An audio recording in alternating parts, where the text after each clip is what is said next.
Oi, pessoal que está assistindo online, vamos mandar uns 10, 15 minutinhos para começar, ok?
Alô? Pessoal, vamos começar?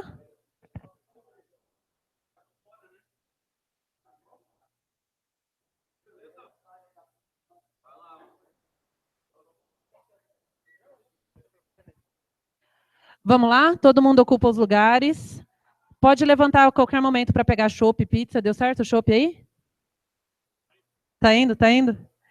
A gente teve um probleminha ali na chopeira, mas tá tudo certo, eu acho. Deixa eu aumentar um pouco aqui. Bom, boa noite, sejam bem-vindos.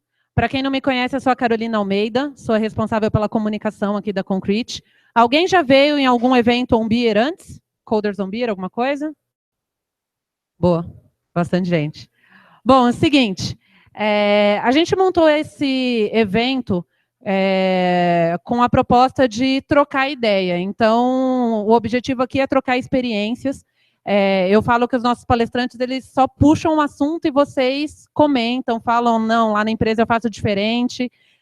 Então, levantem a mão sempre que quiserem comentar. A Concrete, para quem não conhece, é uma empresa de TI, está aí há 16 anos no mercado, transformando digitalmente nossos clientes. A gente trabalha muito com ágil, somos conhecidos por ser uma das empresas mais ágeis do Brasil.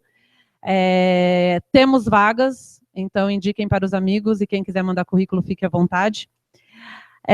Avisos importantes. Primeiro, a chopeira, se tudo der certo, é para frente chopp e para trás espuma. Banheiro, fica aqui atrás. Vocês seguem essa parede aqui e vai. Eu juro que tem um banheiro lá na frente, é só ir, tá? Que tem banheiro. Pessoal online que quiser fazer perguntas, é só mandar no chat que eu passo a pergunta aqui para o palestrante, mas a gente tem uns 30 segundos de delay. Beleza? Então vamos lá, quem vai começar conversando com vocês é o Thiago Soares, ele é lá da Use, e ele vai falar de guildas e comunidades de prática. Beleza? Bom evento para vocês. Podem levantar a qualquer momento para pegar chopp e pizza, tá? Fiquem à vontade.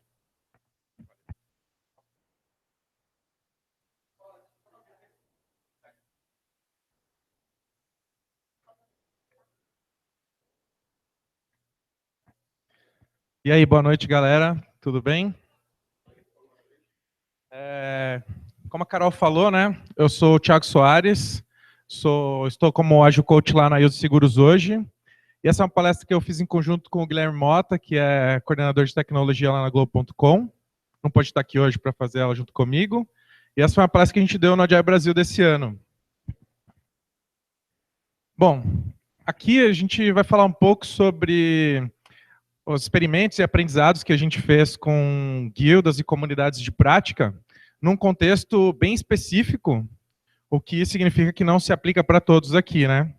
Que é o contexto de grandes empresas bem tradicionais, com mais de 1000 pessoas ali só na área de tecnologia, que tinham um desejo de iniciar uma transformação ou adoção de métodos ágeis, peronomútil ali, né? Porque a liderança estava interessada em mudar, até o ponto em que o que precisava mudar era o que eles queriam mudar. A cultura ali, naqueles lugares, era uma cultura de hierarquia muito forte, com jogos de poder muito claros, que fazia com que as pessoas precisassem ser muito políticas para conseguir trafegar ali na organização e realizar de fato alguma coisa. E as prioridades dos colaboradores ali, elas eram definidas por metas que precisavam ser atingidas em curto prazo, ali 3 meses ou 1 ano, e essas metas estavam diretamente relacionadas com incentivos financeiros. E a média gestão, de forma geral, ali naquelas empresas, era constituída de pessoas que tinham alcançado as posições de gestão por conta de uma longa permanência ali na organização. E muitos desses gestores já eram gestores há muitos anos, né, o que gerou neles ali uma resistência de forma geral em mudar ou questionar ou repensar a forma como eles trabalhavam ali no dia a dia, né? Eu tenho certeza que alguém aqui, pelo menos, já viveu um contexto exatamente igual a esse, ou pelo menos parecido, né? E eu vou falar um pouco sobre os motivadores, né, que nos levaram a começar iniciativas de comunidades de práticas e guildas nas empresas por onde a gente passou. E o primeiro deles era disseminar conhecimento e pensamento sobre agilidade dentro desses locais. identificar ali dentro dos nossos colegas de trabalho pessoas que eram inovadoras, que poderiam ser evangelistas ali do assunto e até mesmo formadores de opinião. Principalmente porque a gente queria provocar as pessoas ali para pensar de forma diferente. A gente queria mudar o modelo mental dessas pessoas. E esse foi o nosso primeiro erro. Foi acreditar que guildas e comunidades de práticas eram a ferramenta que a gente podia utilizar e que nos faria alcançar esses objetivos que a gente tinha. Segundo um cara chamado Etienne Wenger, comunidades de práticas são um grupo de pessoas que se reúnem com o objetivo de compartilhar conhecimento a fim de melhorar o desempenho deles naquilo que eles já fazem no dia a dia. Comunidades de práticas têm 3 pilares principais ali, né, conceitualmente falando.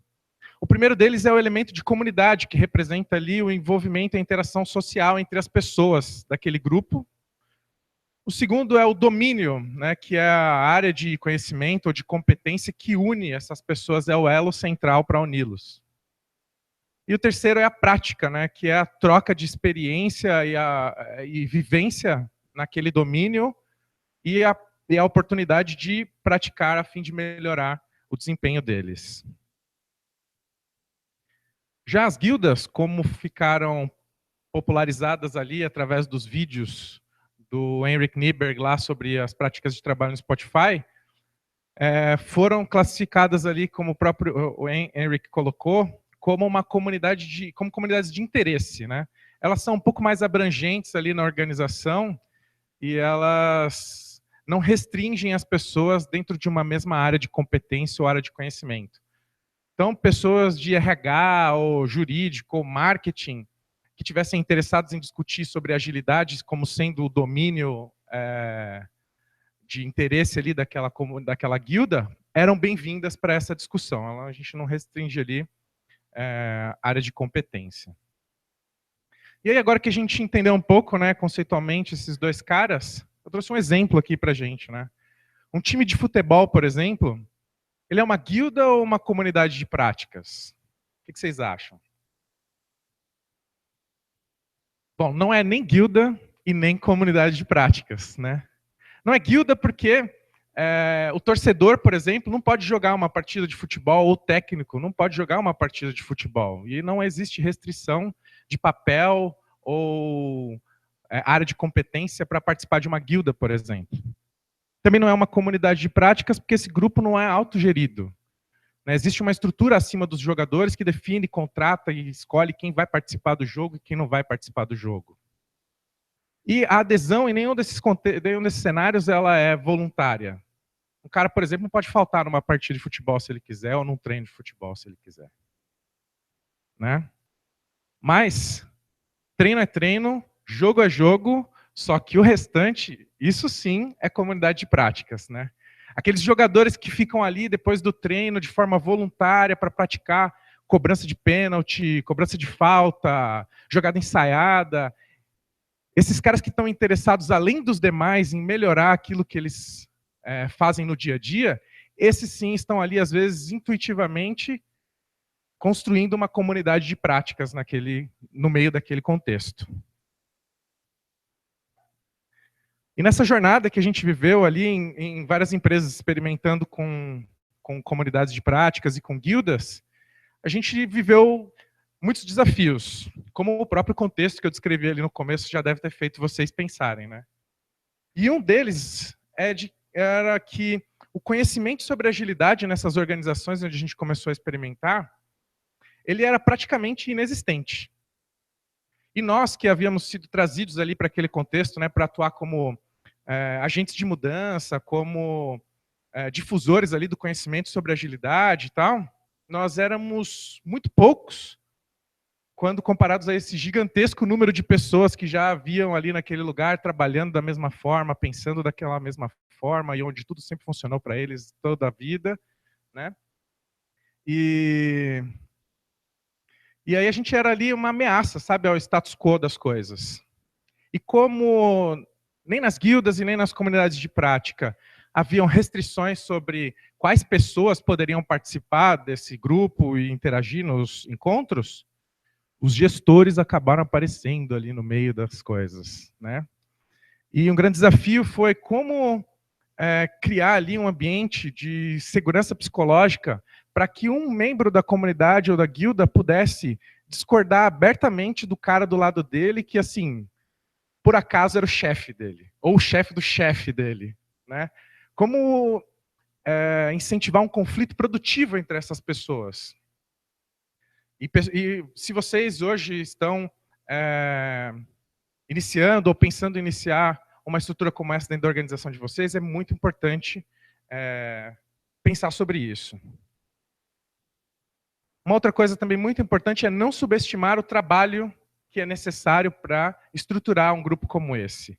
Controlar a presença, planejar os encontros e os eventos, agendar as reuniões, evidenciar para a organização o retorno do investimento que existe desses profissionais dedicando seu tempo para discutir sobre assuntos que muitas vezes, no caso de guildas, por exemplo, podem não estar conectados com as suas entregas do dia a dia. E até mesmo o trabalho dessas pessoas que estão liderando essas iniciativas, né, é um desafio também equilibrar a dedicação e o esforço que a gente faz para estruturar um grupo como esses, frente às nossas entregas do dia a dia ali, nas nossas áreas de atuação. Uma outra coisa que pode não parecer um desafio assim à primeira vista é agenda e salas de reunião. É muito complexo. Essas empresas onde a gente atuou, por natureza, elas adoram reuniões. E é muito difícil você encontrar agendas ali que consigam contemplar um tempo livre de todas as pessoas que precisam participar ou que estão interessados em participar desses encontros. E salas de reunião, meu Deus, salas de reunião é um desafio imenso ali, né? A gente sofria com carteiradas de diretores e superintendentes ali nos 45 minutos do segundo tempo, precisava receber alguém de fora e tipo, pum, não temos mais onde realizar o encontro da guilda ou o encontro da comunidade prática, estava agendado já há 3 semanas, sabe? Então é mesmo importante pensar sobre isso. Horários eles podem e às vezes são um problema para as pessoas, né? É preciso muita empatia para você planejar os horários ali de realização dos encontros ali presenciais das guildas ou comunidades, para que elas não gerem interrupções ali nas atividades que as pessoas têm do dia a dia, ou que até mesmo gerem o compromisso ou descompromisso de coisas pessoais que essas pessoas têm, fazendo com que elas tenham que ficar até mais tarde no escritório para participar de um encontro, ou que tem que chegar mais cedo, o cara nem consegue escovar o dente porque tem que chegar mais cedo no trabalho para participar de um encontro da guilda. Outra coisa importante também é pensar no time box desses encontros, né? 1 hora, 2 horas, 3 horas, e na cadência deles, né? Vamos fazer encontros semanais, quinzenais, mensais, bimestrais. É muito importante refletir sobre isso para que você não gere, não atrapalhe ali, né, as entregas das pessoas dentro dos seus compromissos naturais. E nessa jornada ali, né, para tentar lidar com esses desafios, a gente cometeu alguns erros. Né, eu quero compartilhar 3 deles com vocês aqui agora. O primeiro deles foi permitir que os gestores acabassem definindo como meta das pessoas a participação nos encontros das guildas ou comunidades. Às vezes isso dava tão certo assim para a organização que virava meta da galera participar disso. E isso era ruim para a guilda e para a organização, porque as pessoas estavam lá de corpo presente, mas não estavam interessadas em compartilhar e em colaborar ali com as discussões desse grupo que era formado. Uma outra coisa foi também que, de repente, comunidades de práticas e guildas viraram a resposta para qualquer problema ou dificuldade. Né? Para quem só tem martelo, tudo é prego. Então, cara, não sabemos muito bem o que é esse negócio de DevOps. Cria uma comunidade de práticas aí, uma guilda para discutir sobre isso. Arquitetura evolutiva, aqui uma guilda aí para a galera entender o que é esse negócio. E aí, às vezes, os assuntos que originavam, né, a criação dessas estruturas, eles eram tão próximos que os membros ali, ou as pessoas interessadas, até mesmo aqueles que lideravam essas estruturas, eram compartilhados entre elas. E aí a gente acabou sofrendo com uma espécie de canibalização entre as comunidades de prática, ou as guildas, onde a mais nova era sempre a que prevalecia, né? Porque tinha novas pessoas, o assunto era novo, e todo mundo que era da comunidade antiga agora passava a ir na nova. E por último, né, trazer assuntos muito avançados ou técnicos demais para as pessoas que fazem parte ali daquele grupo, né? A gente tem um case, por exemplo, onde a gente trouxe um palestrante de fora, que tive bastante trabalho ali para poder trazer essa pessoa para falar sobre um assunto que era interessante, a gente achava interessante, né? E aí as pessoas usaram ali a regra dos 2 pés e muita gente que foi participar daquele encontro não estava vendo valor para si mesmo naquela palestra e simplesmente levantou e foi embora para suas atividades normais. O que foi bom para as pessoas e bom para a organização também, mas não foi bom para o palestrante que veio ali falar sobre um assunto que ele gosta de falar e as pessoas estavam indo embora, não foi bom para a gente que fez um esforço muito grande para trazer essa pessoa e, de repente, o assunto não era de interesse no grupo em comum ali, né? Uma coisa muito importante numa comunidade prática ou numa guilda é a interação entre as pessoas. E a gente precisava muito incentivar isso. E a melhor forma de promover a interação entre as pessoas é através de reuniões recorrentes, cada vez mais recorrentes, certo? Errado, né? Você precisa diversificar esses formatos. Você precisa ter formas para que as pessoas que não consigam participar desses encontros e dessas discussões possam interagir com esse conteúdo de alguma forma, né? A gente criou um blog interno ali dentro de uma das empresas onde a gente trabalhou, onde sempre que a gente tinha um encontro, a gente postava lá o que foi discutido, os principais insights que foram extraídos a partir disso. A gente tinha subgrupos para discutir tópicos específicos, a gente falou sobre Management Trio lá, e de repente alguém gostou muito da questão do Moving Motivators lá, e eram poucas pessoas que estavam interessadas em estudar mais sobre aquilo e aplicar aquilo no dia a dia, então criavam-se grupos menores onde a gente podia fazer um coaching, uma mentoria com essa galera para poder aplicar isso no dia a dia e extrair mais resultados para a organização disso, né? E também ter um ambiente onde as pessoas consigam praticar e experimentar aquele conhecimento que eles estão adquirindo ali e errar e aprender com isso antes de chegar no dia a dia do trabalho deles ali no mundo real, sabe? Mas nem tudo que a gente fez foi errar nesse processo. A gente aprendeu e acabou acertando em algumas coisas. E um dos nossos primeiros acertos foi perceber que santo de casa não faz milagre. E às vezes assuntos que eram profundos ou complexos, mesmo estratégicos ali para que a gente pudesse falar sobre agilidade naquele contexto, eles eram muito mais bem recebidos quando trazidos por pessoas que tinham uma reputação ali na comunidade de tecnologia, ou que tinham credibilidade para falar sobre o assunto. Não que a gente não tivesse, porque muitas vezes a gente estudava bastante para falar para esse pessoal sobre alguns assuntos, mas a gente via que a percepção das pessoas sobre um assunto, quando trazido por alguém que tinha experiências relevantes para compartilhar sobre aquilo e que tinha domínio sobre aquele assunto, era muito diferente. Então, trazer pessoas com credibilidade da comunidade para falar sobre alguns assuntos foi um grande acerto que a gente teve lá. Um outro grande acerto foi adicionar elementos de gamificação para o dia a dia dessas estruturas, né?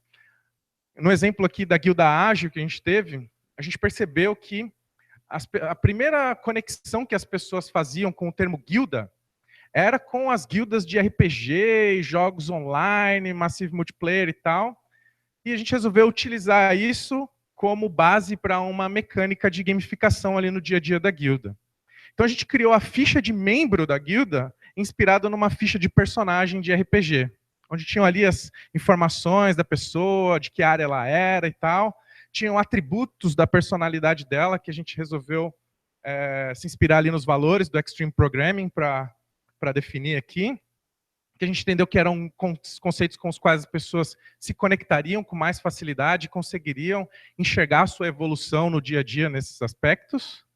E a gente tinha uma barra de experiência aqui no final, onde cada atividade que a pessoa fazia dentro da guilda somava para ela pontos de experiência, ela ia acumulando esses pontos, e à medida que ela atingia um determinado nível de experiência, ela subia de nível e ganhava pontos de atributo que ela podia distribuir aqui para representar a evolução que ela tinha sentido nos seus próprios atributos ao participar daquelas atividades ao longo daquele tempo.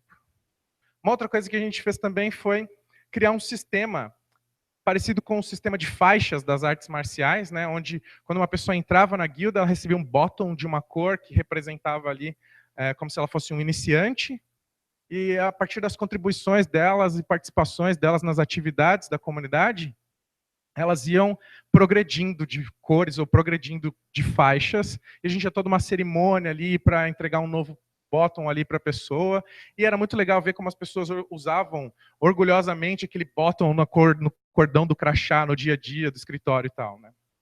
Isso foi muito legal.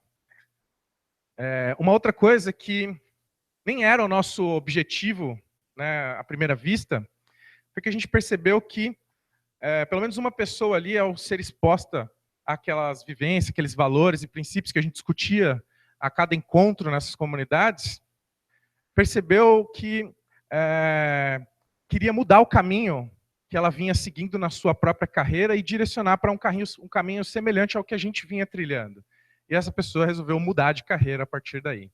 Foi algo que não foi surpresa, foi uma surpresa para a gente e uma surpresa muito positiva no fim das contas.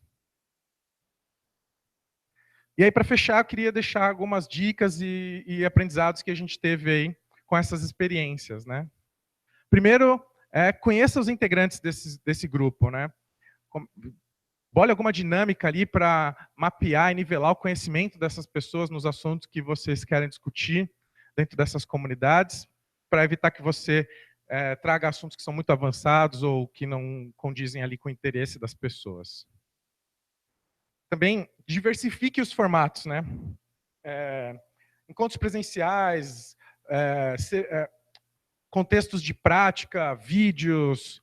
É importante diversificar o formato para poder gerar mais engajamento das pessoas nesse grupo. Mais ainda, né? Crie um canal para que as próprias pessoas possam sugerir novos formatos para serem aplicados ali no dia a dia desse grupo. E muito importante também, dê tempo para esse pessoal digerir esse conhecimento que é construído ali. Não adianta nada ter uma guilda com um time box infinito, ou que acontece 2, 3 vezes por semana, se as pessoas não têm um tempo para poder praticar isso no dia a dia e internalizar aquele conhecimento que é gerado junto com aqueles outros participantes. Tenha um canal que proporcione que as pessoas possam sugerir temas para serem discutidos, né, nesses encontros. De repente o cara encontrou com alguém, foi num evento, teve um insight ali, quer discutir um tema, trazer esse tema para discussão dentro da guilda ou da comunidade. Utilize ali um mecanismo de priorização que faça sentido para todas as pessoas. Como a gente viu ali, né, horários eles podem ser um problema, então o que a gente experimentou ali que mais deu certo foi agendar encontros presenciais no início do dia, bem no início do dia ou bem no fim do dia, mas dentro do horário de trabalho, para que não conflitasse ali com as entregas que as pessoas tinham que fazer dentro da sua área de atuação. E a gente percebeu que eram momentos que as agendas das pessoas estavam mais livres. Às vezes a gente intercalava também, num encontro era de manhãzinha e no outro era no fim do dia. Às vezes o cara que tem o começo do dia mais livre participava de um, e o cara que tem o fim do dia mais livre conseguia participar de outro. E por último, né, comece pequeno. Siga ali os baby steps, né? Experimente, aprenda com apenas uma comunidade prática ou uma guilda, e só depois de ter aprendido bastante, entendido o que faz sentido naquele contexto organizacional, para aquele grupo de pessoas, pense em expandir para mais comunidades de práticas. Bom, é isso aí que eu queria compartilhar com vocês. Quem quiser trocar mais ideias sobre o assunto, está aí meu Twitter, o Twitter do Mota. E eu vou estar aqui depois para a gente beber uma cerveja e bater papo quem quiser sobre o assunto. Valeu, galera.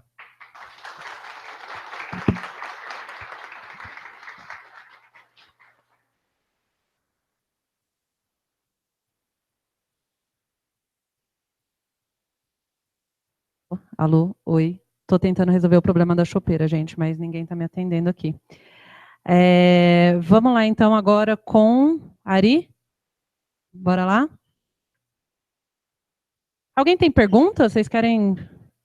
Ai, o Wesley sempre tem pergunta. Vamos lá. Beleza, cara? Eu sou o Wesley. Bacana a palestra.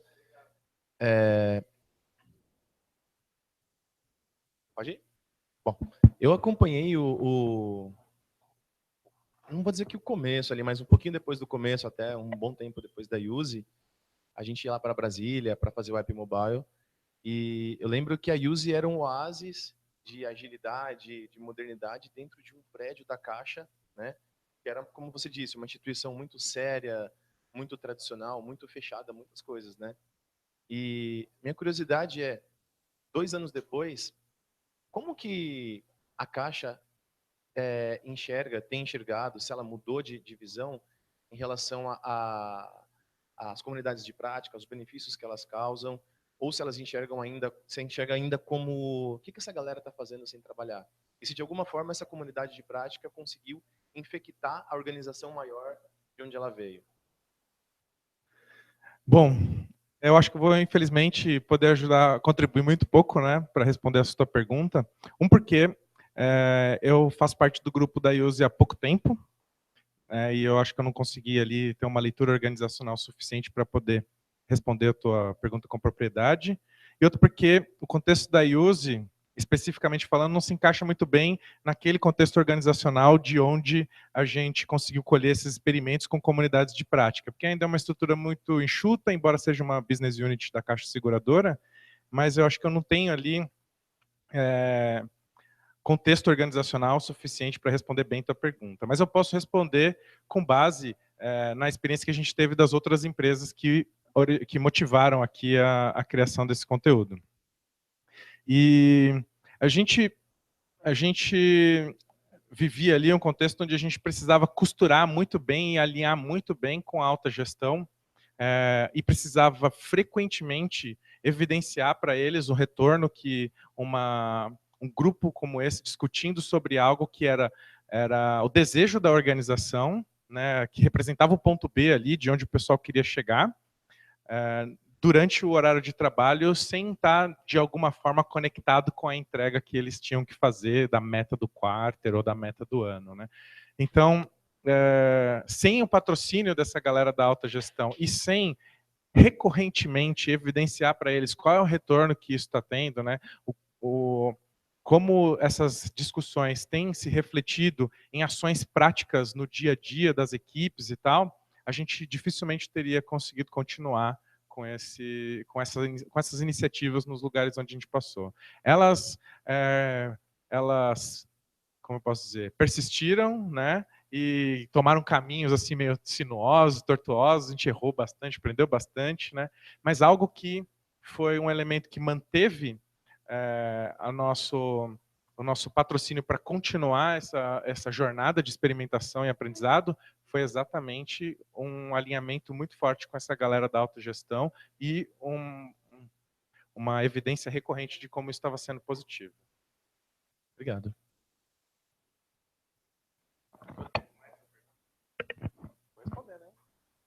Não, eu vou tentar ser breve aqui.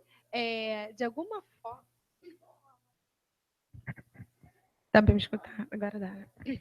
A garganta tá meio ruim.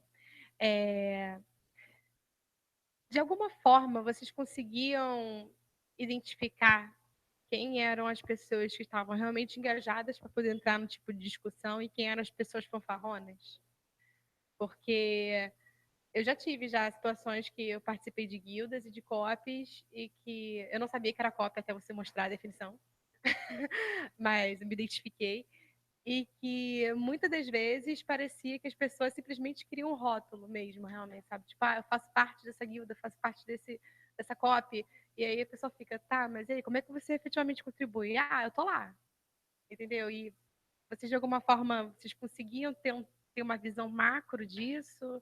Como é que vocês faziam isso? Ou talvez só com a gamification já era uma forma de vocês fazerem esse microgerenciamento? Bom, vamos lá.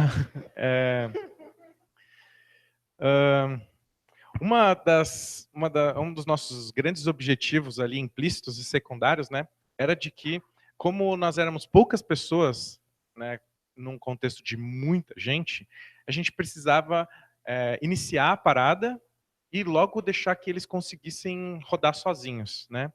Então, de alguma forma, esse próprio elemento que você colocou de gamificação criava uma espécie de pressão dos pares ali, né? Porque um cara era nível 7, 10, e o outro era nível 1, 2. E aí, cara, participa aqui e tal, vamos subir de nível e tal. E a gente tinha como posso dizer? A gente tinha um conjunto ali de responsabilidades dentro da estruturação ali e do modus operandi de organizar a guilda, por exemplo, que apenas membros de nível X poderiam se envolver, né? A gente dizia que, tipo assim, cara, é um privilégio você estar aqui e tocar essa parada não é para qualquer um, sabe? E aí as pessoas se engajavam com isso, sabe? Em subir de nível, participar mais, colaborar mais, para, tipo assim, daqui a pouco puxar os encontros. A gente mexeu um pouco com a questão de visibilidade estratégica que algumas coisas tinham dentro da organização, sabe? Como a comunidade ou a guilda dava muito certo, participar daquilo ou ser a pessoa que estava à frente daquilo dava uma visibilidade para aquele profissional e, às vezes, né, ele moldava um pouco do comportamento dele para poder estar naquela condição. Então, a gente soube aproveitar essas características da cultura organizacional em benefício da difusão daquele conhecimento, que era o nosso objetivo primário por trás das coisas, sabe? Não sei se te respondi, mas eu acho que era mais ou menos isso que a gente fazia lá. Mais alguma pergunta aí? Vamos passar para o próximo e depois a gente passa para todas as perguntas? Pode ser? Pode ser. Bernardo. Obrigada, Thiago. Valeu, obrigadão, valeu. Cadê o Bernardo? Ah, opa! Enxerguei. Obrigado. Vamos lá. Aparentemente a chopeira vai voltar a funcionar, tá? A gente tá, nossos técnicos DevOps estão ali resolvendo o problema de arquitetura. Vamos lá, Bernardo vai falar como a biologia pode nos ajudar a melhorar, a entender os times cross-funcionais. Boa noite, pessoal. Boa noite, pessoal, também que está aí online.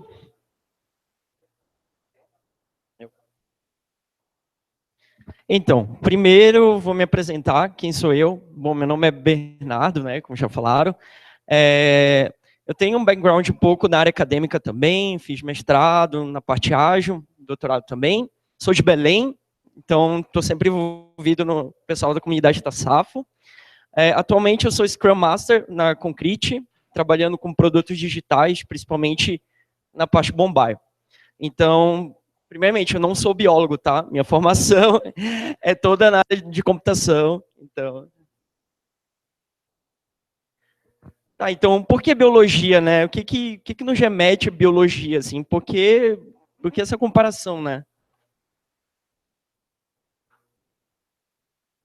Então, quando eu penso em biologia, eu me lembro muito, assim, um pouco da minha infância, que eu assistia muito Animal Planet, ou Discovery, não sei se alguém assistia aqui. Então, era algo que eu gostava muito de ver, tipo, diferentes biomas, tipo, principalmente da África, ou coisas do tipo. Então, algo que eu gostava bastante. Eu também lembro muito do Richard, que era o biólogo. Muito bom, né? Então, corre, Richard. Corre!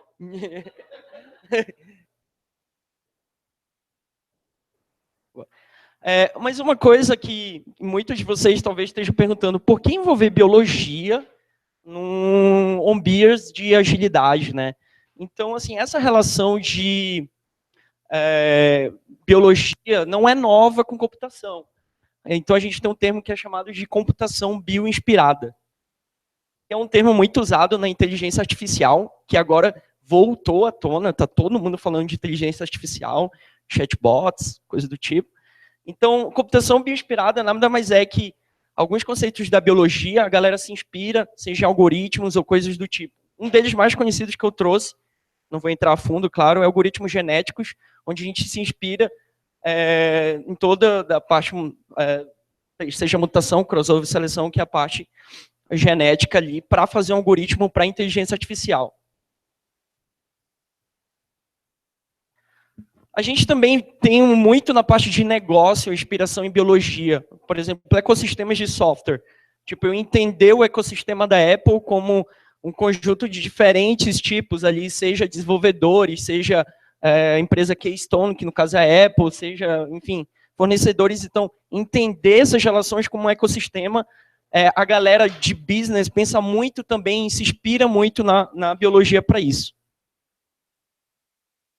Então, o que a gente pensou foi, por que não a agilidade? Por que a agilidade não pode se inspirar também na biologia? Se a inteligência artificial se inspira, se a parte de governança de TI se inspira, por que a gente não pode ter uma agilidade bioinspirada? Então, a gente começou a pensar nesse termo e a gente definiu assim, agilidade bioinspirada. Então, nada mais é que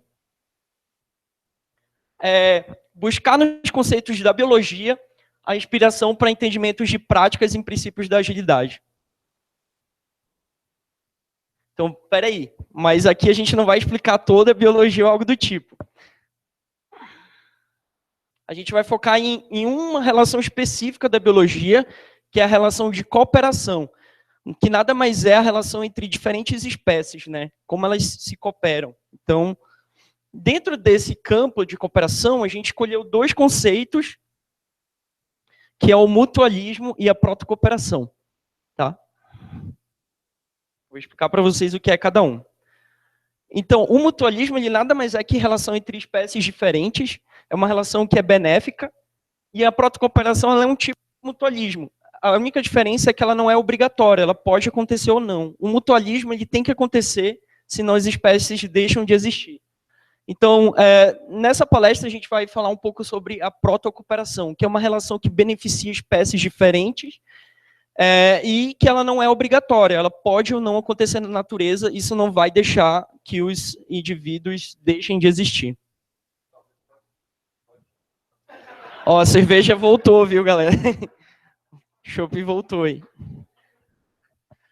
Então, esse é um gráfico que eu achei em várias questões, assim, tipo genências, coisas do tipo, que ele basicamente mostra, de um lado, espécies isoladas e o outro gráfico são espécies reunidas fazendo protocooperação. Isso aí é até uma pergunta, qual tipo de relação é o outro gráfico? Então, basicamente, é a protocooperação. Então, a gente percebe que o número de indivíduos ele é maior, as espécies elas conseguem se multiplicar e se tornarem mais fortes quando elas se cooperam, quando elas se protocooperam, no caso, né?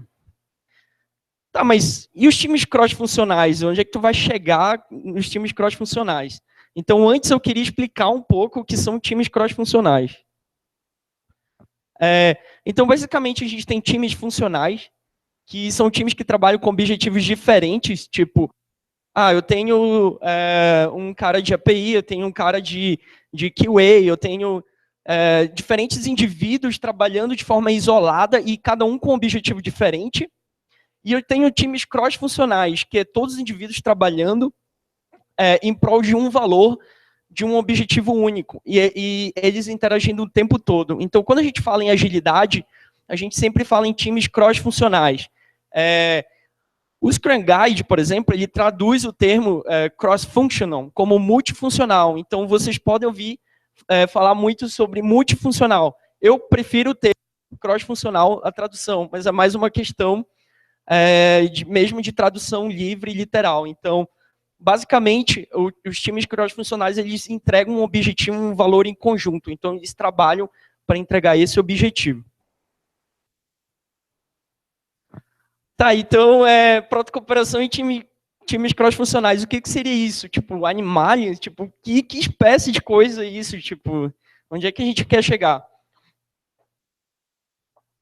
Alguém conhece esse bicho aqui? Eu acho que talvez ninguém conheça. Alguém conhece? Dani?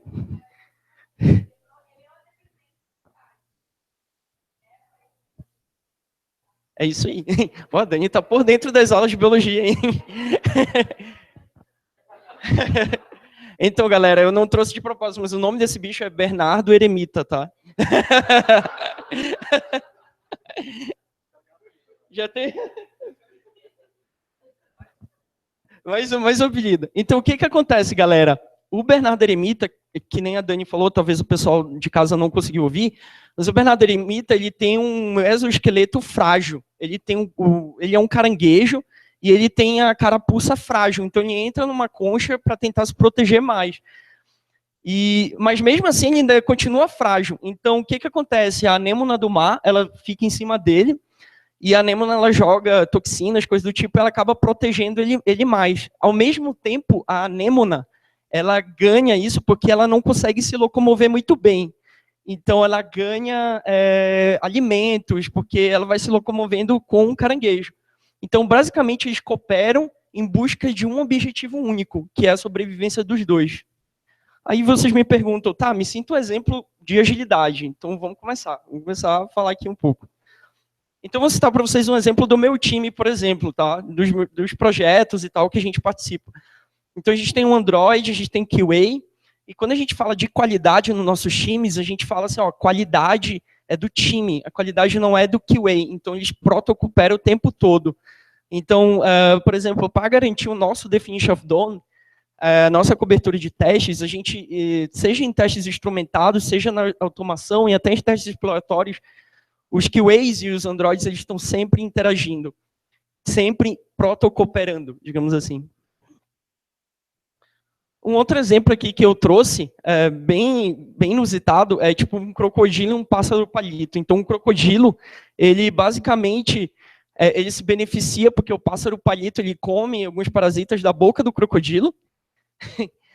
E assim, o pássaro, ele ganha na alimentação e o crocodilo, ele ganha também na saúde bucal dele. Então, ambos também estão juntos ali, querendo a sobrevivência numa natureza mais hostil. Então, são espécies diferentes buscando um objetivo único. Um outro exemplo do nosso time, assim, de projetos que a gente tem, por exemplo, é quando a gente envolveu diferentes habilidades para resolver um problema pontual. Então, por exemplo, o nosso Swagger estava fora do ar. Tipo, o job lá deu problema fora do ar. Então, a gente tinha um cara de front-end que já tinha experiência com isso. Tipo, era um cara que nem, não era DevOps, mas ele tinha experiência com isso. Tinha o nosso DevOps que estava precisando de ajuda na ocasião. E a gente tinha claro, que é o Dev de API, no caso de Node, né? Que estava ali envolvido. Então, os três, eles se protocooperaram, digamos assim, e a gente conseguiu garantir a estabilidade do ambiente. Então, os três se uniram com um objetivo único e a gente conseguiu resolver esse problema.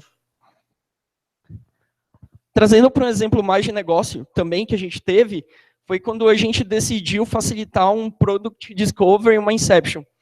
Então, basicamente, a gente falou, vamos unir as nossas habilidades. Então, a gente sentou, tipo, eu, o PO e o PM, que é o Product Manager, no caso, né? E a gente começou a trocar ideias sobre técnicas de facilitação para garantir uma identificação do valor. Então, foi bem legal, porque nós três tínhamos um background diferente, e a gente começou a discutir qual técnica será que entra, dado o nosso time box, dado coisas do tipo. Então, foi bem legal trocar esse tipo de ideia, e a gente conseguiu protocooperar visando o objetivo único, visando entregar valor. Aí uma coisa importante, nada é escrito em pedra, então, tudo que eu estou falando aqui são analogias que a gente pode se inspirar para promover a cooperação de times cross-funcionais, mas lembre-se, são analogias. E agora a pergunta que fica é, como é que eu posso ser mais protocooperativo? Como é que eu posso fomentar essa protocooperação? Então, algumas coisas podem parecer simples, mas dado diferentes contextos, a gente percebe que fazem uma baita diferença. Então, por exemplo, alguns projetos que eu trabalhei eram muito orientados a tarefas e um pouco visão de objetivo de sprint. Então, quando a gente consegue colocar isso dentro do projeto, todos trabalham com um objetivo, com um valor. A questão de OKRs também, que também envolve objetivos. Então, quando a gente usa OKRs, a gente percebe que as pessoas elas cooperam mais em torno daquele objetivo, elas buscam essa interseção, mesmo com diferentes habilidades. Pair programming, apesar da gente não ter nada definido de forma formal usar pair programming, isso acaba acontecendo de forma natural, às vezes, seja para resolver um problema ou coisa do tipo.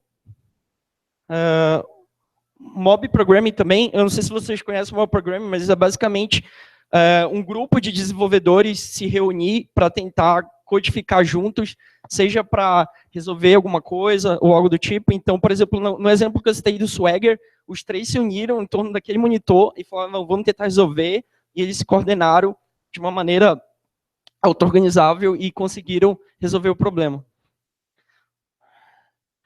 E uma dinâmica que eu acho muito bacana usar é o Market of Skills, que é tipo uma banca de habilidades, digamos assim. Então, isso é muito uma dinâmica de team building. Então, por exemplo, a gente quer saber o que cada um pode contribuir, como cada um pode se ajudar. Então, basicamente, você põe ali, sei lá, as tecnologias, as habilidades que você sabe, as outras pessoas põem as que sabem também e o que querem aprender. E, no final, a gente consegue ter uma ideia do que cada um tem mais habilidade, o que cada um quer aprender e como isso pode ser alinhado com o objetivo do projeto. Então, para concluir, na natureza não há só manadas, tipo, não só cateias, não há só manadas. Tipo, a natureza ela é cooperativa, então vamos fomentar mais essa cooperação. Bom, é isso. O meu Twitter é Bernardon, então vou estar por aqui. Se vocês quiserem tirar mais dúvidas, estou à disposição.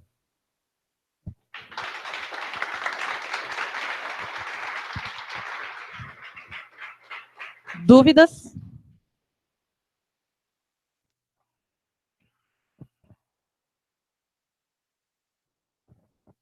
Alguém? Não? Opa. Não, tem gente online.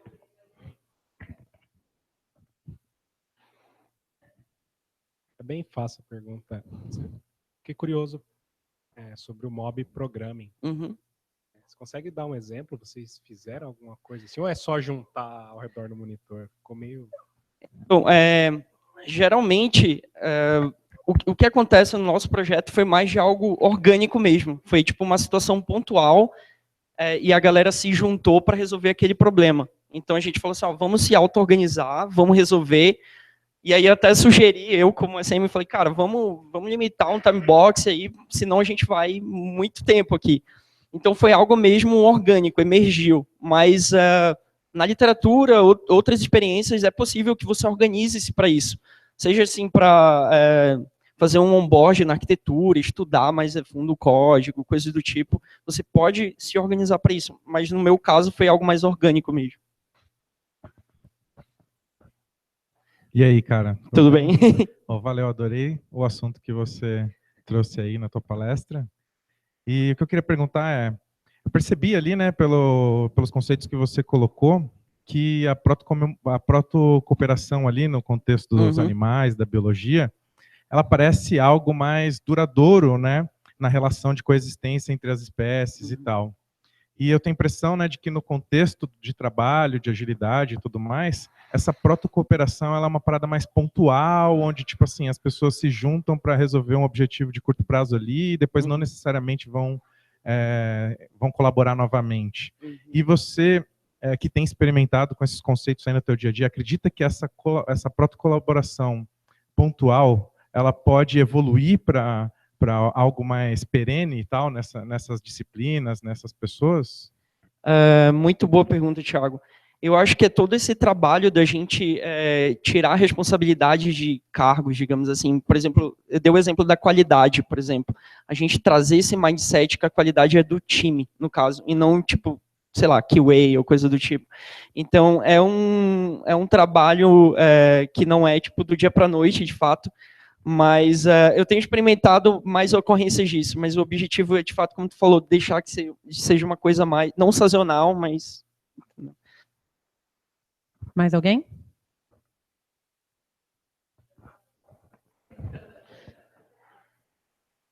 Cara, parabéns por trazer esse tema diferente para a agilidade. Uhum.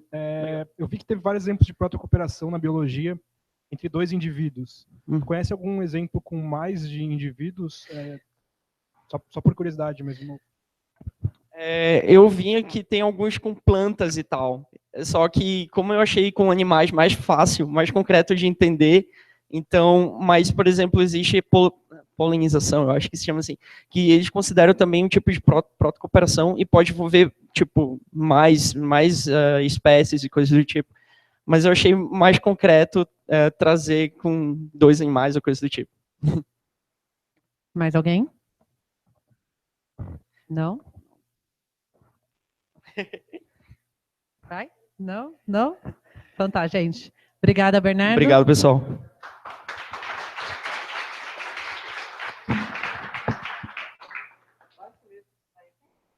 Então vamos lá. Agora é o Ari, da Accenture. Agilidade para mudanças organizacionais. Vamos lá? Obrigado. Primeiro, agradecer o convite, o pessoal da Concrete está aqui hoje. Dá boa noite a todos vocês. Vão dormir não, tá? Acorda. Boa noite aí, boa noite. Pronto. Beleza. Bom, essa palestra aqui eu apresentei no Scrum Rio, tá? E aí o pessoal escolher, disse, cara, achei legal, faz essa daí, beleza. Tem uns videozinhos, não vai rolar, tá?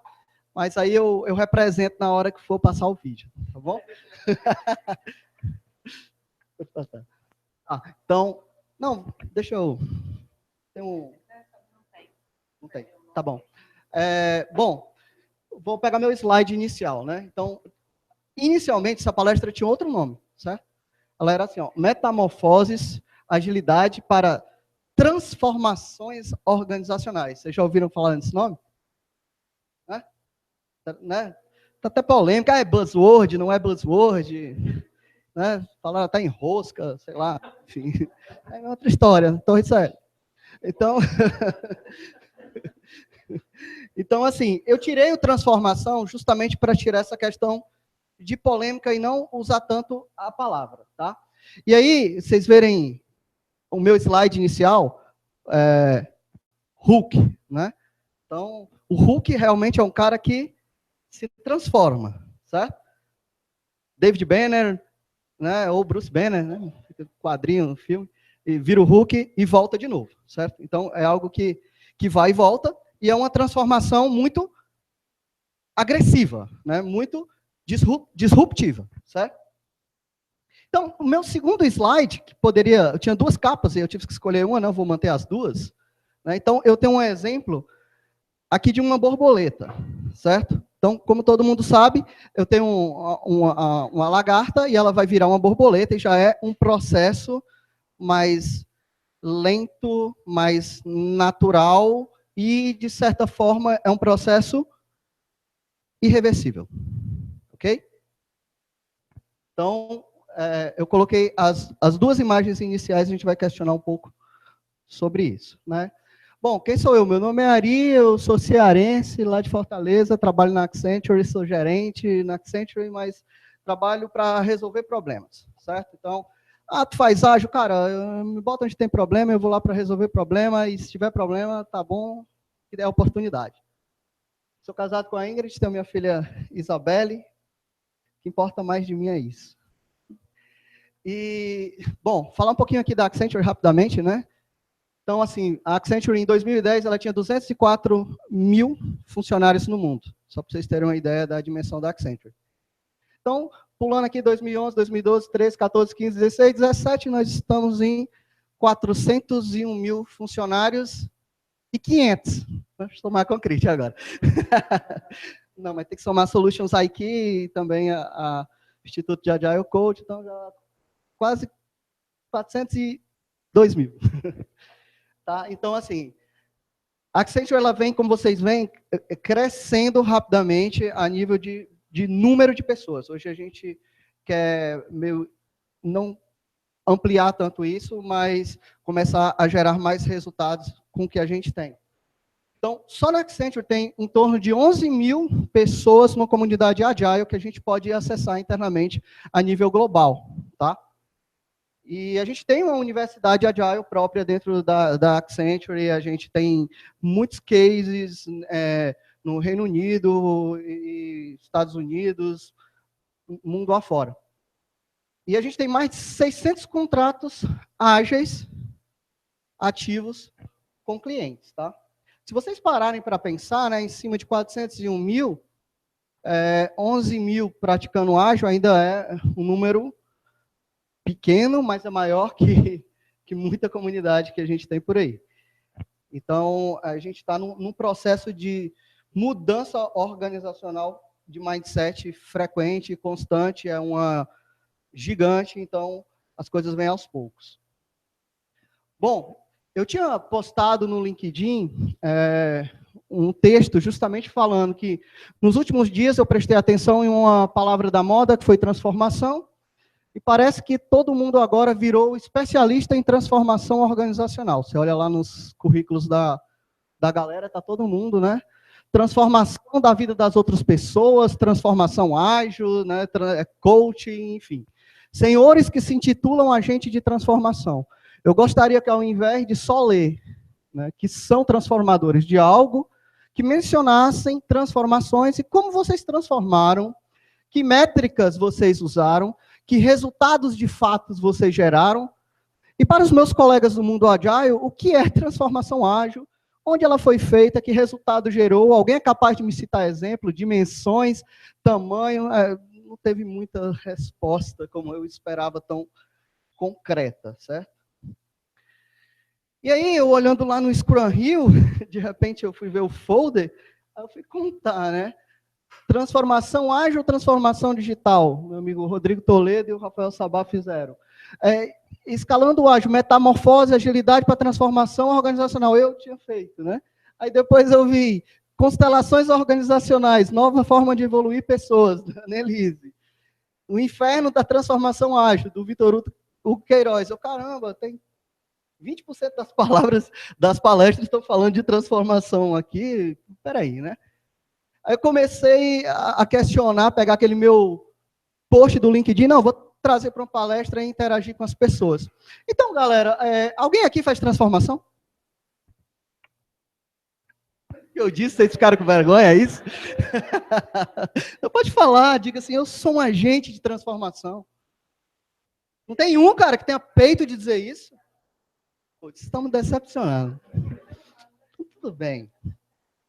Então, para mim, o mestre da transformação está aqui, ó. Munra, né? Tem um videozinho aqui do Munra, não dá, mas eu vou ensinar aqui, né? Antigos espíritos do mal, transformem essa forma decadente em Munra, o ser eterno. Quem lembra disso? Aí vai entregando a idade, né? Então, assim, o Munra é uma múmia, um ser deteriorado. Você pode até imaginar que seria, talvez, a nossa empresa arcaica, né, cheia de problemas. E, de repente, ele invoca, né, uma força mágica, e ele cria um poder, né, e se transforma e fica forte, mas a força dele, em certo tempo, acaba, né, e ele volta àquele estado deteriorado novamente. E eu começo a perguntar, será que a gente não está fazendo transformações nas empresas, que a gente ganha, e depois a gente perde e volta ao que era anteriormente, ou às vezes até pior? Quem já viu um caso assim? Ninguém? Tão bem, hein? Então, qual é a diferença, então, que vocês acham que é entre metamorfose e transformação? Metamorfose é permanente. Como é teu nome? Criar um mecanismo da gente interagir, tá? Fez uma pergunta, fala o nome, aí depois, beleza? Então, Eric, boa. Metamorfose é permanente. E transformação? Hã? Foi uma pergunta. Quem concorda com o Eric, dedinho para cima, quem discorda, dedinho para baixo. Tem um monte de indeciso aí, hein?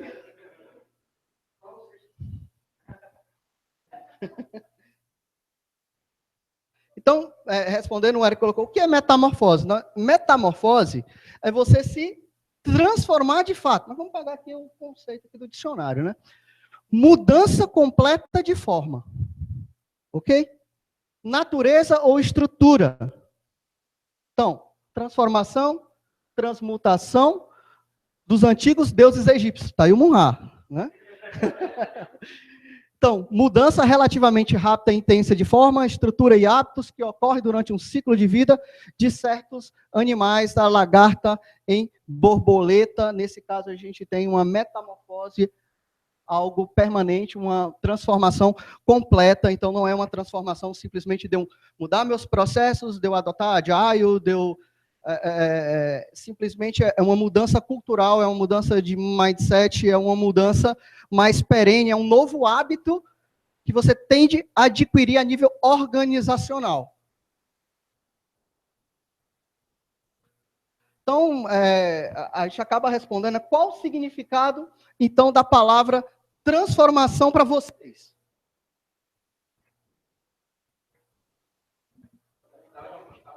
Mudar de um estado para outro. E se eu mudo de um estado para outro, eu posso voltar desse estado de novo? Olha o Hulk. Né? O Hulk fica forte e, de repente, ele... E olha só, ele precisa de um estímulo de raiva, de dor, de agressividade, para ele se transformar, para ele reagir. Então, é possível uma empresa, de fato, sofrer uma metamorfose?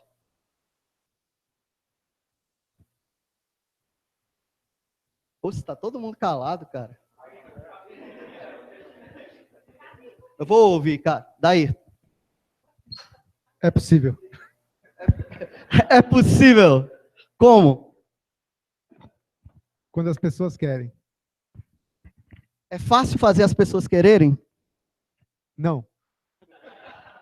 E o que é que você tem que fazer para fazer as pessoas quererem mudar? Elas têm que quererem. Ele está entrando em recurso. Vocês estão vendo que ele está fugindo da resposta? Essa é uma pergunta simples? Fala, Dedé. Só complementando, o querer geralmente não é o suficiente. A gente estava na Accenture lá de Recife esse final de semana, falando sobre agilidade, o pessoal lá querendo mudar, todo mundo achando ótimo, e na hora que a gente puxou a ação, todo mundo falou, não, mas no meu caso não dá. No meu caso é diferente. Então tem que ter a ação além do querer. Querer muita gente quer. Tem que ter ação além do querer, né? Será que o ambiente influencia para você poder ter ação? Será que o ambiente influencia, te propicia? Será que você precisa de um ambiente que te propicie você ter condições de agir? Por que será que as pessoas às vezes não agem? Quem acha que eu vou dar respostas aqui, eu estou fazendo mais perguntas para vocês refletirem. No caso específico que eu estou falando, o que as pessoas achavam é que as outras deveriam agir primeiro para depois ela agir. As outras precisavam mudar para depois ela mudar também.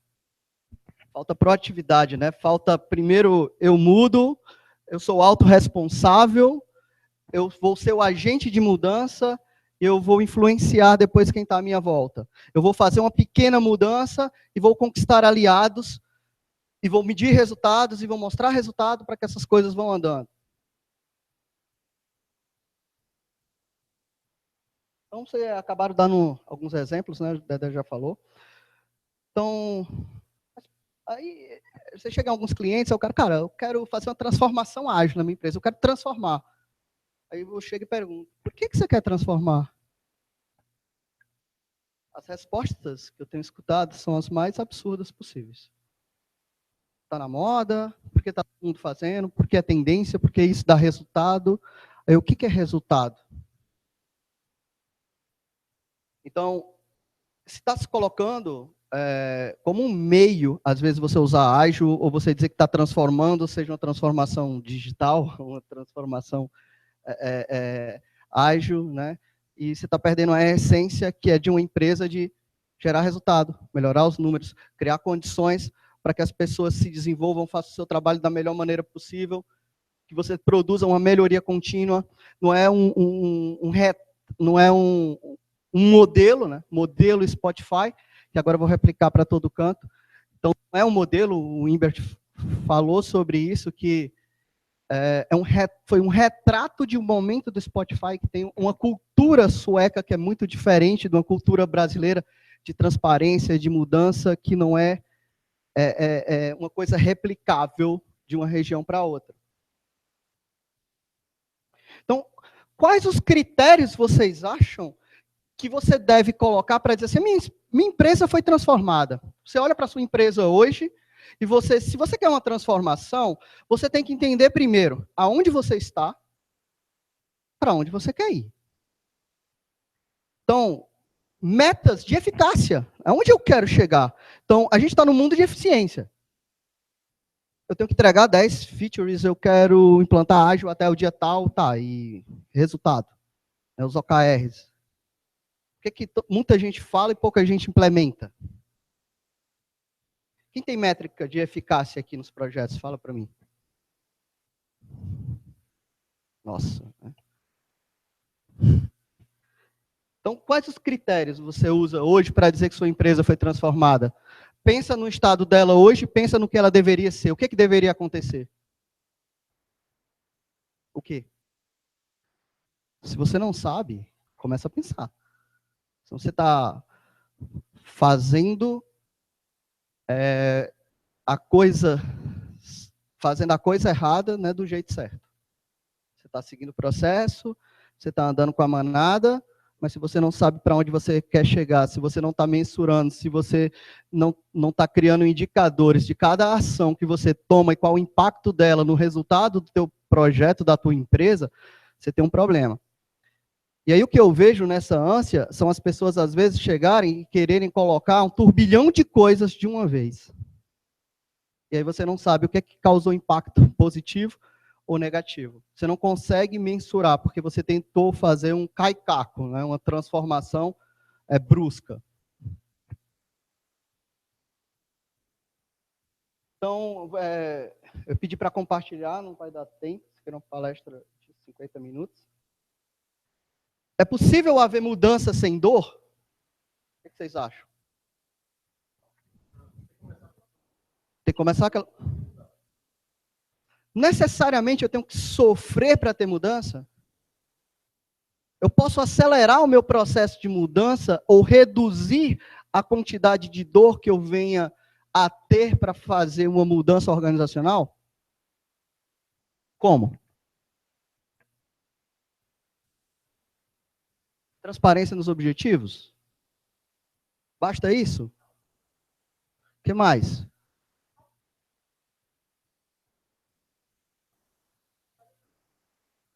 Ok. Identificar a dor para tirar as pessoas da zona de conforto. Você conhece alguém que, numa empresa, um estilo parecido com a sua, ou com um trabalho parecido com o seu, que já apanhou, que já teve dor, que você possa fazer um benchmark? Não estou dizendo que você vai pegar aquilo e replicar, mas que você possa trocar ideias, que você possa trocar experiências, que você possa se conectar, que você possa aprender. Então, eu acredito muito no aprendizado emergente. Se eu pegar todas as pessoas dessa sala, se a gente der um problema, um propósito, e a gente somar todas as nossas experiências e vivências, a gente vai chegar num resultado mais rápido. A gente vai reduzir a probabilidade da gente cometer falhas, né? Porque é o poder das conexões. São organizações exponenciais. São múltiplas perspectivas sobre o mesmo problema. E aí eu estou começando a ser mais eficaz. E aí eu estou começando, talvez, a plantar uma pontinha de transformação dentro da empresa. Então, a pergunta que eu sempre, às vezes, quando chego num cliente, ou quando chego até mesmo internamente na organização, quando os caras, precisa mudar. Tá. E aí eu pergunto, tá, o que realmente vocês querem? Aonde vocês querem chegar com isso?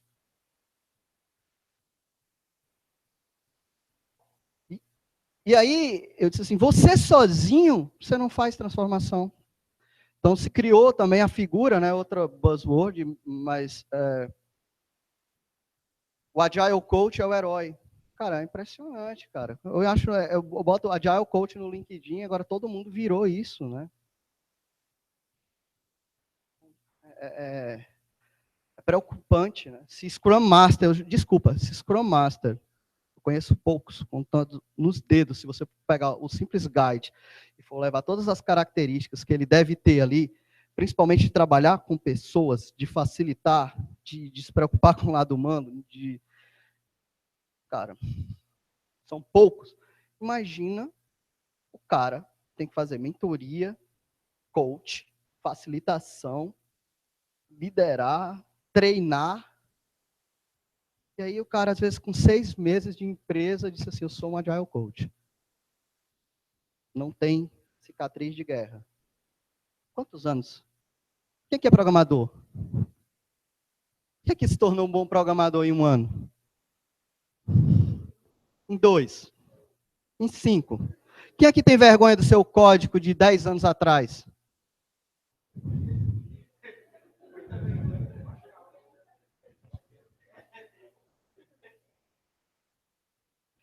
Então, quais os passos realmente para você começar uma mudança na empresa? Pensa no de vocês. Pensa na situação de vocês. Eu vou listar alguns rapidamente, tá? Passo 1. Entenda o problema e o ambiente que você está inserido. Isso é uma dor. Às vezes eu chego na empresa, cara, traz a solução, vem aqui, eu preciso implantar ágil.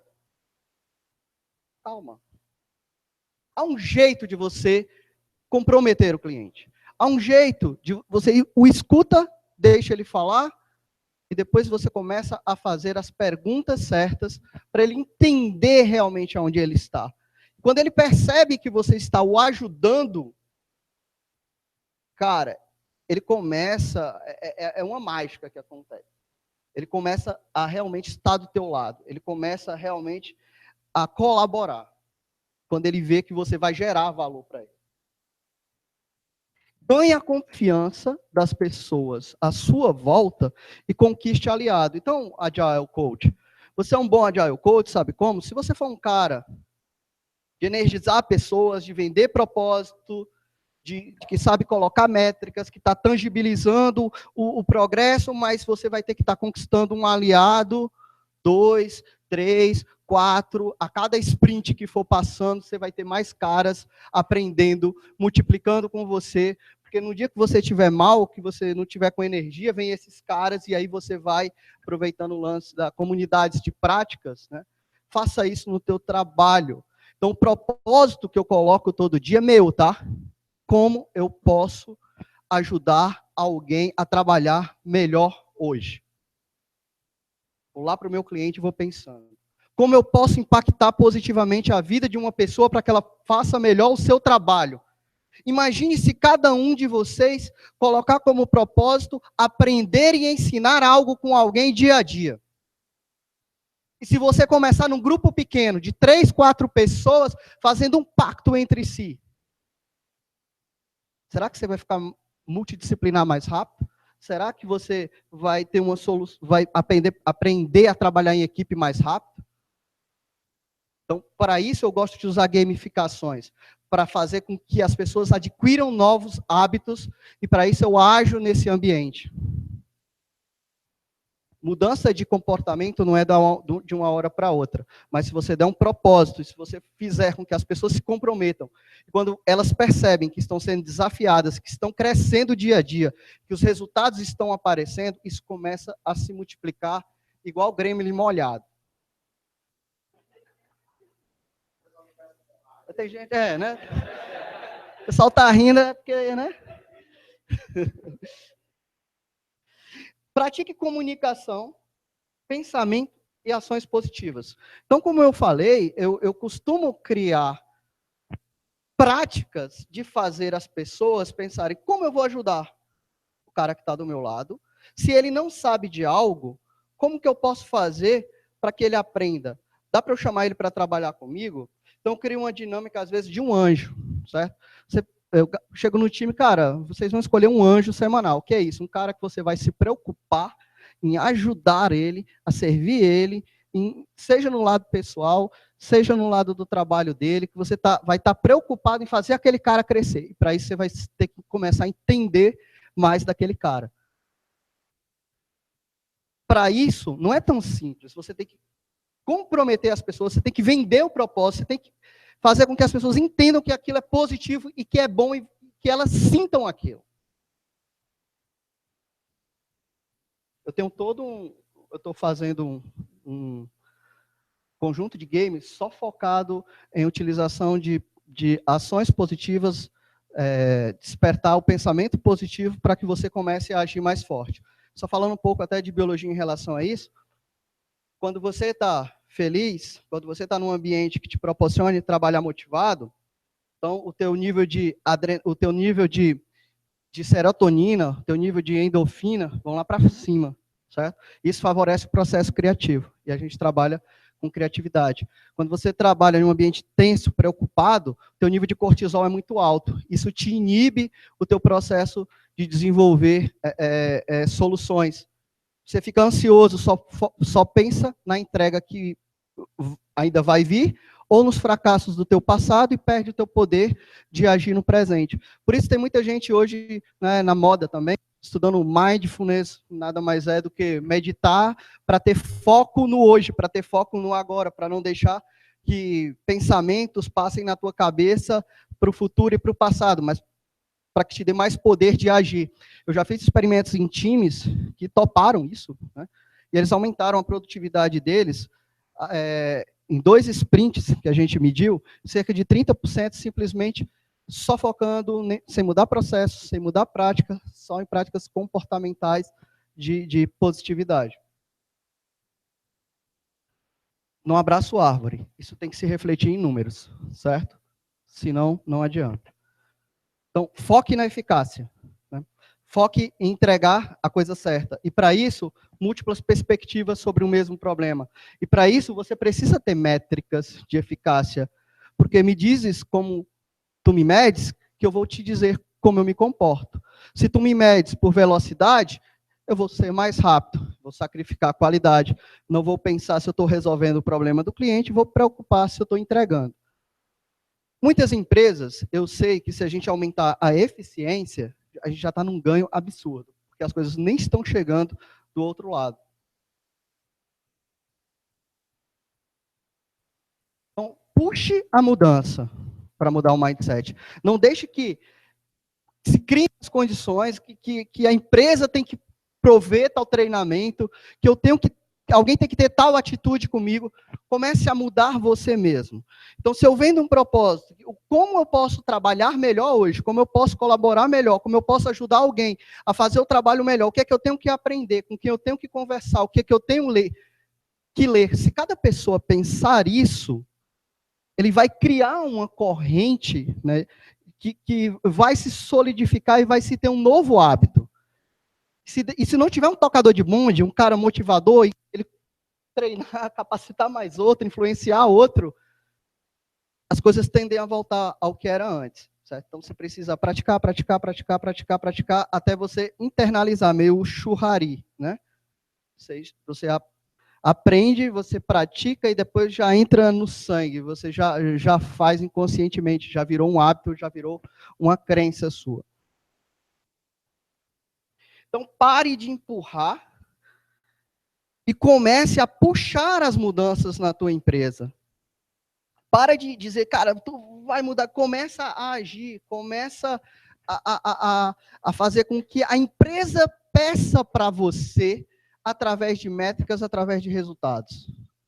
Então, gere indicadores visuais e mapeie a cadeia de valor.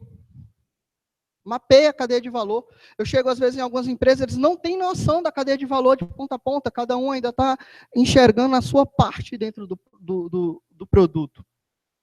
Metrifique o efeito de cada mudança realizada. Então, para isso, eu não posso fazer 10 mudanças de uma vez só. Entenda o DNA da empresa, entenda a cultura da empresa que você está trabalhando, que você está prestando consultoria, enfim. Entenda e comece a ver qual é a pequena mudança que você pode começar a fazer que vai gerar um maior efeito. Então, começa a priorizar o teu backlog de ações e faz uma por uma, e começa a metrificar, e começa a experimentar, e começa a evoluir. Então, puxe o trabalho, e aí você vai gerar fluxo. Então, pare de empurrar e comece, né, a puxar novamente as mudanças na sua empresa. Melhoria contínua. A gente sempre fala isso, mas na prática a gente inspecione, experimente, cara. A gente faz muito pouco experimento. Metrifique e adapte. Depois, se você quiser, se tiver necessidade, você trabalhar com múltiplas equipes, aí você pensa em escalar. Vocês conhecem o Círculo do Zorro? Quem já assistiu o Zorro? O Dom Alejandro, né? Ele teve que dominar a arte de ser espadachim num pequeno ser, para depois ele ampliar o diâmetro. E aí ele conseguia agora se duelar e se locomover com a espada, né? E aí ele foi ampliando, e aí ele ia aumentando. Ele não tentava pular o beabá, o passo a passo, ele se tornava excelente nas pequenas práticas, com pequenos times, ele criava uma agenda de referência para depois escalar. Tem muita gente que já começa e diz assim, eu só quero, se for para fazer em 50 times de uma vez, se for na minha organização inteira. Então, tu potencializa o teu risco de forma absurda e a chance de você até ter um impacto de transformação inicial, mas depois você voltar para o outro estado ou ser abafado na tua mudança e não fazer, de fato, uma metamorfose, vai ser muito maior. Então, como manter essa mudança, né? Como tornar realmente uma mudança sustentável? Eu dei alguns passos, não são verdades, são alguns experimentos que eu fiz dentro de alguns contextos. Isso fica uma pergunta para vocês, entendendo o contexto que vocês estão, entendendo e ajudando, às vezes, a organização a saber aonde ela quer chegar, a buscar e a fazer pequenos experimentos e mensurar se você está caminhando nessa direção. E se cada um de nós, né, evoluíssemos um pouco a cada dia, se você chegar e se perguntar, o que é que eu vou fazer hoje, melhor do que eu fazia ontem, que vai impactar positivamente no meu trabalho? E se aquela pessoa que eu não me relaciono bem, o que é que eu tenho que fazer para me relacionar melhor com ela? Se eu me relacionar melhor com ela, será que eu vou ajudar a minha empresa a chegar num objetivo mais rápido? O que eu ganho, às vezes, por me chatear, por reclamar e não agir? Você sabe, se você reclama, teu cortisol aumenta, você perde a tua capacidade de agir. Se você mudar, você a cada dia. Então tenha, né, assim, o cara chega, o Agile Coach, né? O cara contrata o Agile Coach, quer que ele tenha o olho de Tandera, né? Que ele tenha a visão além do alcance. O cara vai chegar, você é o responsável, eu já cheguei, você é o responsável agora em fazer a transformação ágil aqui acontecer e dar resultado. Minha nossa, né? Só se eu tiver o olho de Tandera, né? Para entender o íntimo de cada um, os relacionamentos, a cultura, e pior, eu tenho que fazer isso em 3 dias. Então, trabalho que dá para fazer. Conheça as pessoas, conheça o ambiente, entenda as relações, crie parceiros, multiplique, alinhe o propósito com as pessoas e façam elas colaborarem. Mesmo assim, quanto mais complexo, quanto maior for a tua organização, quanto mais tradicional for o teu cliente, vão ser pequenos ganhos. E você tem que estar sabendo vender que esses pequenos ganhos estão gerando melhores resultados, que já é melhor do que o anterior. E não simplesmente eu transformei minha empresa, agora ela é uma empresa com Agile, com DevOps, tem um Agile Coach. Tem que contratar Agile Coach. Por que eu tenho que contratar Agile Coach? Então, busquem o olho de Tandera dentro de vocês, né? Como que eu faço? O que o Lion fazia, né? Espada justiceira, dê minha visão além do alcance, né? Ele tinha uma conexão tão grande com a equipe dele que ele sentia e percebia todos os Thundercats, ele ia até os Thundercats para servir, para ajudar os Thundercats. Então, seja o Lion de você ter a percepção do teu ambiente, para você agir no teu ambiente e ajudar a tua empresa, e ajudar a tua equipe a se desenvolver. Porque se você trabalhar para desenvolver as pessoas que estão próximas a você, você vai estar se desenvolvendo, a tua organização vai estar se desenvolvendo. E se você escalar esse pensamento, aí as coisas realmente começam a mudar. Bom, pessoal, é isso, tá? Aí tá meu e-mail, LinkedIn, me adicionem e perguntas, é isso. Obrigado.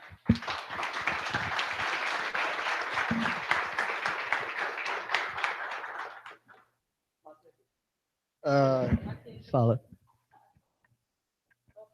É rapidinho. Aqueles jogos que você comentou no meio da apresentação, o que você pretende fazer com isso aí? Vai divulgar? Vai fazer um livro? Vai... Eu desenvolvi, lancei pela Accenture e já ficou. Foi meio uma variação do Movie Motivators, mas eu fui trainer de Management 3.0, cheguei a fazer umas 15 turmas e eu implantei, tá? Em 2, 3 empresas de verdade, misturado com um monte de coisa, não da forma pura. Eu comecei a ver que alguns motivadores, algumas coisinhas que estavam ali, não faziam sentido para a nossa realidade ou para o tipo de empresa. Então, eu comecei a mapear alguns motivadores realmente das pessoas e comecei nos 4, 5 times a fazer uma seleção do que mais impactavam na performance dessas pessoas, segundo elas e segundo quem trabalhava com elas. Então, esse eu lancei. Aí eu tenho mais algumas dinâmicas em relação a isso. Sim, eu estou pretendendo fazer um livro de games, né? Mas antes de fazer isso, eu quero validar cada um dentro das equipes e ter resultados e ter histórias palpáveis para poder fazer, porque eu não gosto de falar do que eu nunca fiz, tá? Oi. Pegando o teu exemplo do Munha e essas coisas, eu comecei a viajar aqui, né? Porque o Munha, na transformação dele, né? A transformação é uma coisa, né, é meio temporária, né? E para o Munha se transformar, ele precisa dos antigos espíritos, certo? E aí me veio a paralelo com a palestra aqui do Bernardo, da cooperação. Então, eu preciso de cooperação para ter a transformação. Mas aí, se os espíritos vão embora, ele volta a ser a múmia, certo? Então, quer dizer, e aí quando você bota a metamorfose, a lagarta lá, a coisinha feia, parte de dentro dela, chega a hora e ela se transforma na borboleta, certo? Então aí eu fico pensando assim, como, né, a transformação que eu preciso das pessoas, no caso aqui, se você vê a plateia, são SM, são agilistas, né, vou deixando eu usar essa palavra, né? E você vê pouco aqui, galera do time deve, né? Então, eu vejo meio que a transformação, ela se mantém enquanto os espíritos, que são aqui, a galera que está aqui, se mantém, os espíritos vão embora, baixa a bola. Como que a gente implanta a metamorfose e deixa a transformação de lado? Olha que pergunta maravilhosa ele fez para vocês refletirem, cara.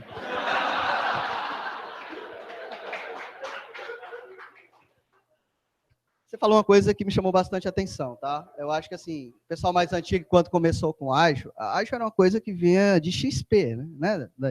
De engenharia de software. Então, vinha dos desenvolvedores. E agora, cara, virou processo, virou de gestão, virou, cara... E parece que os desenvolvedores, porque, virou coisa de gerente, eu não quero mais, ou, assim, tá estranho, tá?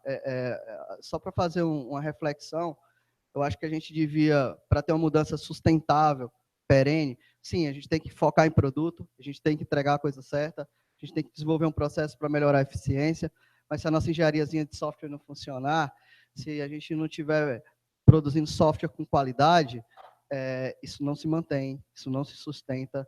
Então, acho que você tem que trazer os desenvolvedores, formar desenvolvedores com boas práticas de engenharia de software, de teste automatizado, de integração contínua, de DevOps, né? Não terceirizar, como estão fazendo agora, porque o que estão chamando de DevOps, antes qualquer bom desenvolvedor automatizava as coisas, então agora está se criando áreas específicas. Eu entendo, para escalar a nível de organização, a gente precisa fazer isso, né? Mas eu acho que a gente tem que também voltar a se preocupar para transformar de fato uma empresa, tem que pensar na área de pessoas, tem que pensar na área de engenharia, pensar na área de processo. Tá? Então, acho que não vai ter fórmula mágica, mas é você entender, você fazer cada área dessa se desenvolver, implantar esse mindset de ensinar e aprender dentro de cada área dessa, e fazer com que elas colaborem com um único propósito é um caminho. Tem um comentário online aqui, o Rodrigo Brandão falou que tem que estimular as pessoas a sair da zona de conforto. A galera parece que não está nem aí, só estão esperando chegar o dia 5. É o dia de receber o dinheiro? Mais alguém? Então, muita gente condiciona a sua carreira à própria empresa ou a um líder e não entende que você é o dono da sua carreira, é o dono da sua vida, e que você tem que buscar a melhoria contínua dentro de você primeiramente. Posso tentar fazer não responder, mas jogar um pouco aí mais uns elementos na pergunta que ele fez, e aí talvez fazer uma contribuição melhor do que agora há pouco, né?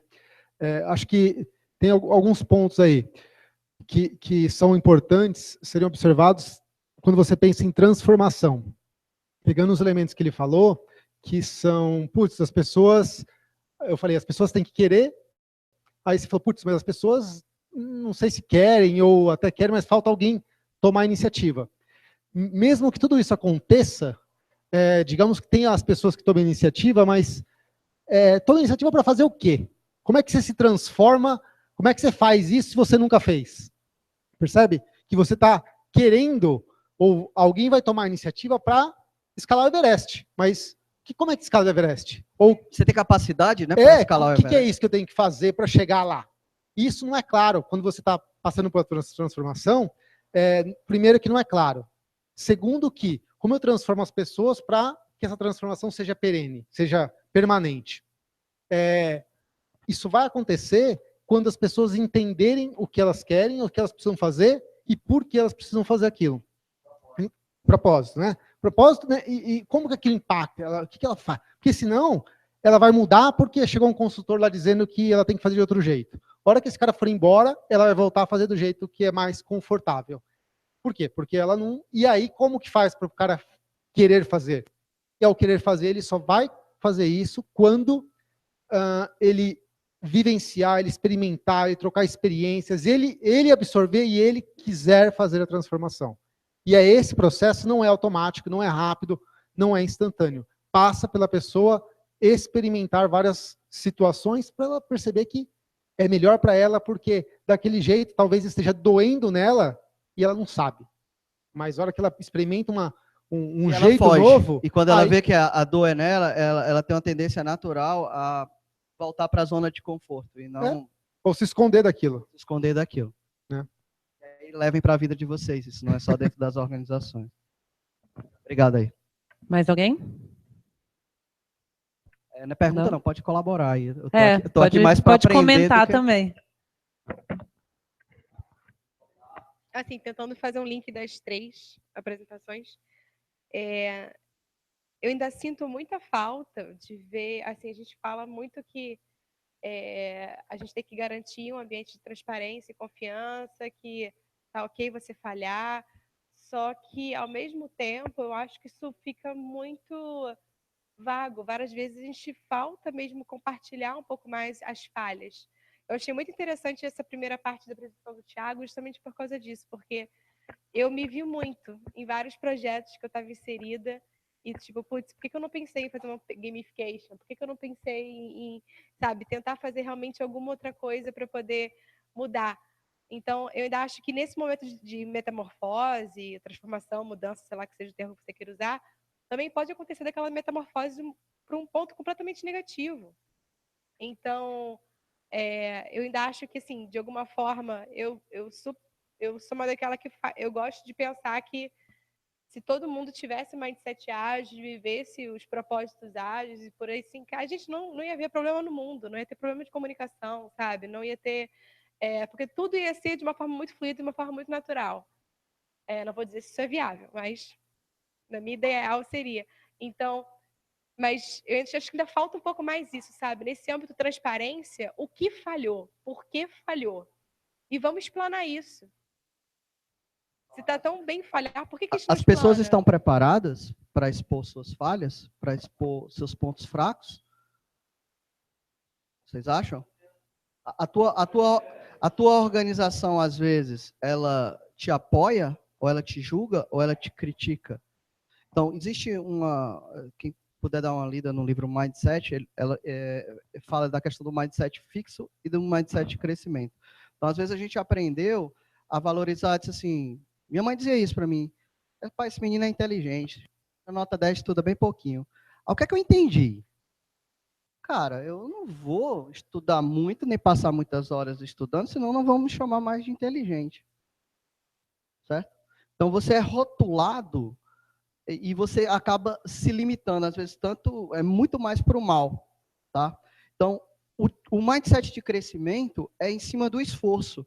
Então, você tem que elogiar o esforço, você tem que elogiar, você errar, aprender, ser resiliente, cair, e aí as pessoas vão se estimular e ter mais condições de poder fazer isso. Logicamente, você não depende do risco que você vai, da criticidade da coisa, né, que você vai permitir. Não é abruptamente que o cara vai fazer isso. Você tem que desenvolver as competências das pessoas, preparar as pessoas para dar as responsabilidades certas para ela. Então, a gente, às vezes, julga muito em cima de rótulos, né? O Scrum Master tem que ser assim, eu chamo o PO, é o cara pelo produto, e ninguém está a fim de parar de julgar e parar para aprender, para incentivar o esforço, para incentivar o aprendizado. Então, a gente ainda pensa muito rotulado, a gente ainda pensa muito limitado, a gente ainda está numa esfera muito pequena. E todas as histórias dos grandes empresários, das pessoas de sucesso, sempre são histórias de pessoas de superação, que desafiaram o status quo, que caem, que se levantam, né, que se esforçaram. Quanto mais disseram que ele não conseguia, ele estava lá dizendo para ele que ele conseguia. Então, mas nem todo mundo é tão forte. Então, a gente precisa ter um contágio social positivo. A gente precisa criar um contágio social positivo de pessoas que valorizem o esforço, que valorizem o aprendizado, que valorizem, sim, você não sabe hoje, mas eu acredito em você, estuda, elogia o teu filho, certo? Eu disse, você é muito inteligente. Eu disse assim, parabéns, você passou 4 horas estudando, valoriza o esforço. Valoriza o esforço, que ele vai entender a se esforçar cada vez mais. Que o erro é comum. A gente está vivendo, na minha opinião, um mundo muito pouco resiliente. Tá? As pessoas estão muito viciadas em prazer imediato, Instagram, Facebook, bate foto no show, todo mundo lindo, maravilhoso, não sei o quê. Primeira dificuldade, primeira dor, primeira empresa grande, primeiro mundo real que você pega, as pessoas surtam, né? Vão bater hospital, e aí a gente é corresponsável por isso. A gente tem que criar uma geração mais antifrágil, de verdade, se a gente quer melhorar os nossos resultados. Mais alguém?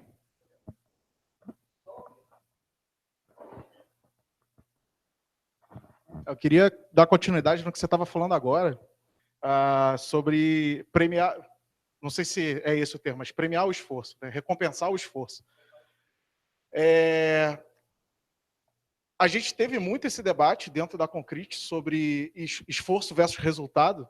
A gente faz até uma analogia com o time de futebol, de que o time pode treinar e tudo que é necessário, fazer todo o esforço, e no final não obtém o resultado, que seria a falha. A partir do momento que o resultado é o seu objetivo, qual a sua visão sobre o ponto de vista de reforçar o esforço, né, presentear o esforço, e como que fica a parte do resultado? Tem que ser assim, independente de ser bom ou ruim. Legal? Para mim, resultado é aquilo que resulta das competências que você tem, já disse o meu amigo Pazianello, certo? Então, assim, para você desenvolver competências, para você aprender coisas novas, para mim, você tem que se esforçar. Para mim, você tem que sair da zona de conforto.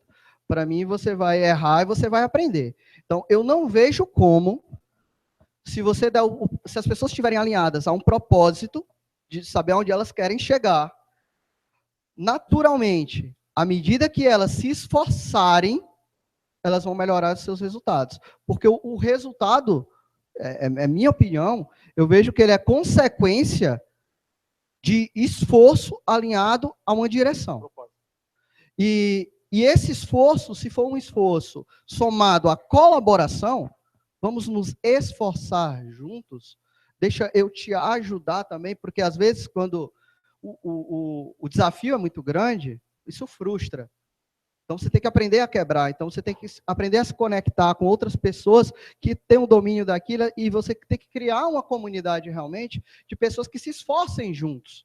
Porque aí quando você trabalha se esforçando de forma colaborativa, alinhada a um propósito, a tua resiliência aumenta, a tua capacidade de responder às mudanças aumenta, de você suportar situações difíceis aumenta, porque você tem pessoas ali que você sabe que pode te ajudar, que pode confiar. Ah, na minha empresa não dá para fazer isso. Cara, pega o anjo que eu disse. Tu protege ele e ele te protege. Então, eu falo sempre em algumas palestras minhas da linha de Losada. Vocês conhecem? Quem já ouviu falar? Ninguém? Ninguém assiste palestra minha. Ele já, né? Já? Linha de Losada? Não? Não. Então, assim, Losada é um matemático que ele diz assim, para cada atitude negativa, para cada pressão que você sofre, né, para cada comportamento que te tire do teu estado emocional de concentração, tá? Para cada ação negativa que acontecer no teu contexto, você precisa de pelo menos 3 positivas para neutralizar aquilo. E para a pessoa voltar a ter uma alta performance, ele precisa de 6 para 1.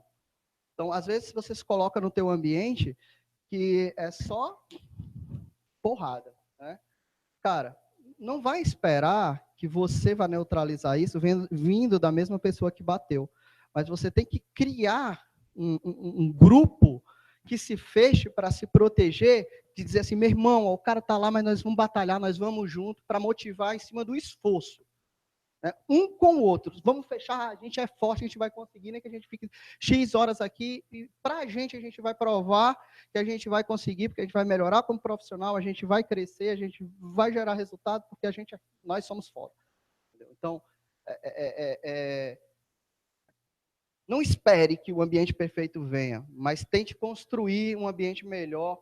Comece pequeno, depois você vai aumentando no círculo do Zorro e vai escalando esse negócio. De repente, quem sabe, aí você consiga transformar realmente a tua organização de forma mais exponencial.